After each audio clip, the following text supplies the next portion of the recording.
How is it going, ladies and gentlemen? Welcome back to another video here on our channel. I'm the FIFA Analyst, and today we are going to be explaining the FIFA 22 custom tactics system for you guys. I've been getting a lot of questions with what are the changes to the new custom tactics? Is there any particular formations that we may think are strong based off these custom tactics changes? And just going in a little bit more detail for you guys. If you do enjoy the video and you find it helpful, leave a like and subscribe to the channel. There's a load of you that aren't subscribed to this channel, so do click that subscribe button if you are looking forward to more FIFA 22 content. We do stream twitch.tv/FIFA Analyst, a link in the description for that as well if you are interested. So then, I have got the tactics system up on screen for us, what has been provided from EA via the pitch notes so far.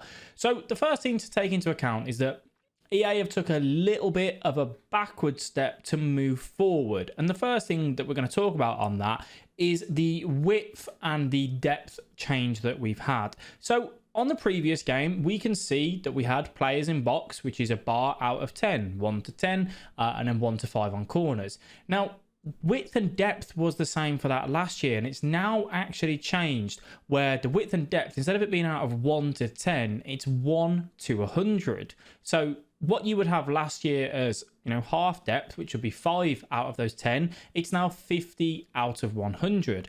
This means that instead of going from 5 to 6, you can go and meet in the middle and go 55 depth if you wanted to, which is allowing you to have a little bit more customization. I don't feel like we're going to notice this as much because it is only, that 10 kind of increment in between each level. So I don't necessarily think it's going to be a game changer, let's say, along with a width obviously having that same sort of adjustment, but I feel like it just gives you a little bit more customization. So if you were on the previous game on FIFA 21 and you found that 5 depth wasn't high enough but 6 depth was a little bit too high, you were just caught in the middle. You couldn't do anything. At least now you have the ability to kind of fine tune it and go, well, actually 50 depth is too little, 60 depth is too much. Let's try 55. It's still okay. Maybe I'd like a little bit more depth. Let's try 56, 57. I really would like to know how much of an impact this has on the depth and the width. But either way, it's a positive change, which will allow you to have more customization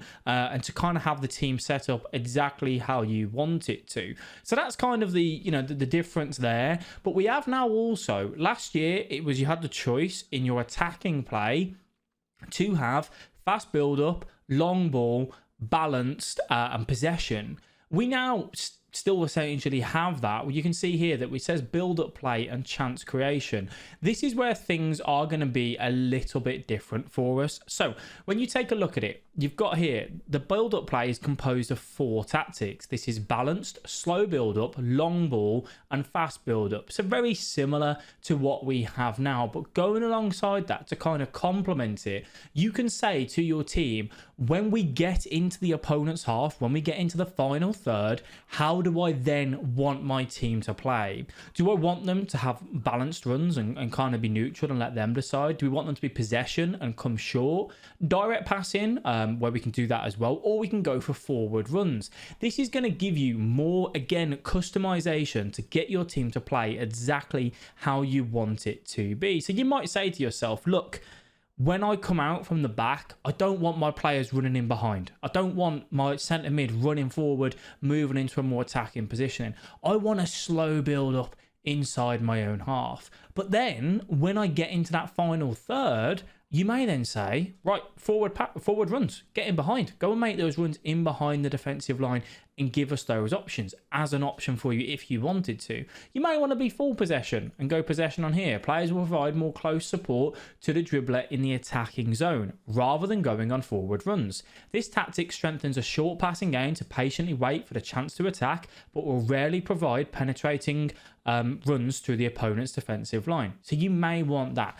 This here to me is a massive W in allowing players to really go, I want to have my 4 custom tactics, my ultra defensive, attacking and ultra attacking, but actually allowing us to have a completely different play style for each one. Last year, I felt like long ball was such a crucial part to it that everyone made those runs in behind. I used a lot of possession as well last year, but didn't really have the most joy and success with it, kind of with the game that we had. But just giving us that ability to have a slow build up and possession if you want inside, your own half. And then when you get into that final third, mix up the tempo and change the tempo. You may look at it the other way and go, this actually really enforces me to play that long ball even more. Because now I can go fast build up long ball and direct passing or forward runs. Once the team enters the attacking zone while in possession, players will create chances by making runs for passes into space behind the opposing back line. Strikers who are fast with a good attacking position attribute are usually well suited for this tactic. And the one thing to really take away from all this, from what EA have given us so far via these pitch notes, is that player stats are going to be very crucial, along with work rates. We've already seen how work rates is going to play a big part in how much your attackers drop back. If you've got a low defensive work rate, you're going to feel that more this year, and that will be felt on these custom tactics dependent on what you do as well. So I'm really looking forward to these changes. Kind of from all this, what do I think is going to be the kind of go-to? I would imagine most players will want a slow build-up inside their own half. You don't want your players running away from you when you've got the ball with your centre-back. You need options, right? So then you might have a slow build-up inside your half. And then when it gets into the opponent's half, now I might want forward runs or direct passing and to just be aggressive. Some players will like the neutral balanced across the board, as obviously some people will, as always. The other thing to take into account, EA have added something new in this year. I'll see if I can find it. I can't remember if it's on this particular page actually, where your fullbacks now have the option to do what's called step up. I think is it here? Yes, there it is. So you can tell your defenders to step up, your fullbacks, your centre-backs to step up. Step up and mark opposing attackers tighter when they are free to receive a pass. So this means they can go up and be a little bit more aggressive. So instead of your fullback standing there being marked all the time, they might push up and give yourself an option and be a little bit more aggressive. That's something that I feel like will be quite crucial as well.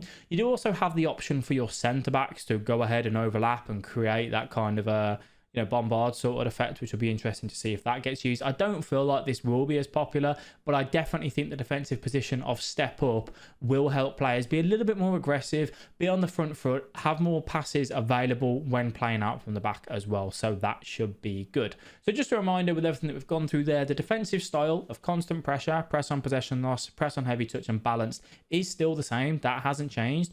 The width has been changed from 0 to 100, along with the depth, and then the new features with regards to the attacking and what you want to do in your own half and in the final third as well. So far, it seems like positive changes. I'm looking forward to seeing how this will play a part on FIFA 22. Will it allow us to make more diverse tactics, to have more variety in different formations? Could we see the return of a 4-3-3 or maybe the 4-2-2 being a little bit stronger? It'll be really interesting to see. If you guys have got any questions, please do pop them down below and I'll get a reply over to you. If you did enjoy the video, leave a like and subscribe to the channel. Let me know if you're looking forward to FIFA 22 and I'll catch you in the next video.